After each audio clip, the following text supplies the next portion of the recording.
విషయం మేడం. ఇప్పుడు ఈ జ్యోతిష్య శాస్త్రంలో ఒక గొప్ప రహస్యం ఉందండి. మన యుగాలకు చూసుకుంటే కృతయుగం, ద్వాపర యుగం, త్రేతాయుగం ఇలాంటి యుగాలు మారినా కొద్దీ ధర్మం తగ్గుకుంటూ వస్తుంది. కలియుగానికి వచ్చేసరికి కలిపురుషుడు మన కలియుగాన్ని తీసుకునేటప్పుడు కర్తకు గాని, కర్మకు గాని, క్రియకు గాని మీరు అడ్డు రాకూడదు. నేను వాళ్ళకి వచ్చే పుణ్యాలు గాని, పాపాలు గాని వాళ్ళకి ఇస్తూనే ఉంటా. పూర్వజన్మలో రాసుకున్న ప్రకారం. కానీ మీరు వాళ్ళని కాపాడకూడదు, మరి అది చేయకూడదు.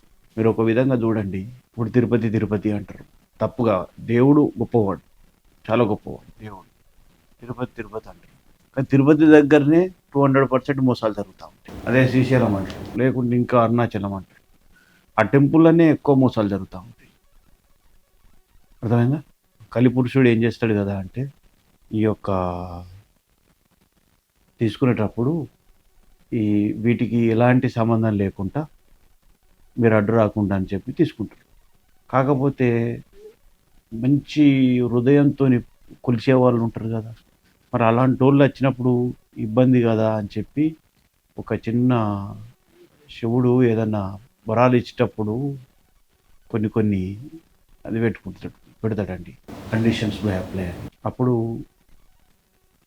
ఈ తాంత్రిక శాస్త్రాన్ని, అఘోరాలు చేసే తాంత్రిక శాస్త్రాన్ని ఉపయోగించడం జరుగుతుంది. అది కొందరు మంచిగా వాడతారు, కొందరు చెడుకు వాడతారు. అది చెడుకు వాడేటోళ్ళేమో క్షుద్ర పూజలండి. తాంత్రికాన్ని తెలిసిన ఎవ్వరు చెడుకు వాడరు. వాడినా కూడా ఏడాది 2 ఏళ్ల కన్నా ఎక్కువ మనలేరు. గురూజీ, చాలామంది ఏంటంటే ఇప్పుడున్న జనరేషన్లో మేము డిప్రెషన్లోకి వెళ్ళిపోతున్నాం. చిన్న సమస్యని కూడా పెద్ద సమస్యగా చూసి సూసైడ్ దాకా వెళ్లాల్సిన సిచ్యువేషన్స్ వస్తున్నాయి అంటున్నారు. ఒకప్పుడు తల్లిదండ్రుల సంరక్షణలో పిల్లలు పెరిగిన విధానం వేరు, ఇప్పుడు పెరుగుతున్న విధానం ఖచ్చితంగా చాలా తేడా ఉంది. సో ఈ తేడా బట్టే చాలా వరకు డిప్రెషన్లోకి వెళ్ళిపోతున్నారు. డిప్రెషన్లో ఉన్నాం, బయటికి రావాలి, ఏం చేయాలి అని ఒక జ్యోతిష్యుని కలిస్తే నిజంగా సమస్యకు పరిష్కారం దొరుకుతుందా?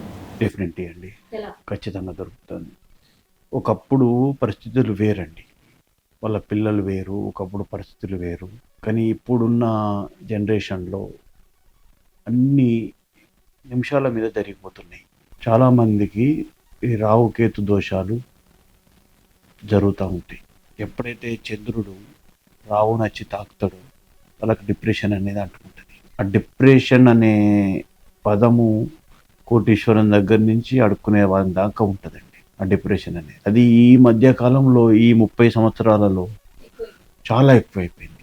దాదాపుగా 60% వాళ్ళే చెప్పుకుంటలేరు, కానీ 60% లోపట వాళ్ళే కుమిలి చేస్తున్నారు, బయటికి చెప్పుకుంటలేరు అంతే. చాలామంది నాకెందుకులే అని చెప్పుకుంటలేరు. ఇప్పుడు నా దగ్గరికి చాలామంది క్లయింట్లు వస్తారు. ఒక కిట్టీలో ఉన్నవాళ్ళు, ఒక గ్రూప్లో ఉన్నవాళ్ళు, మగవాళ్ళు కావచ్చు, ఆడవాళ్ళు కావచ్చు, ఒకరు తెలియకుంటే ఒకరు మొత్తం వచ్చేస్తారు. వాళ్ళందరూ వచ్చిన విషయం వాళ్ళకే తెలియదు. అందరికి నేను చేయించుకున్నా అనే విధంగానే ఉంటారు. కానీ ఎవరు చెప్పుకోరు బాధలు.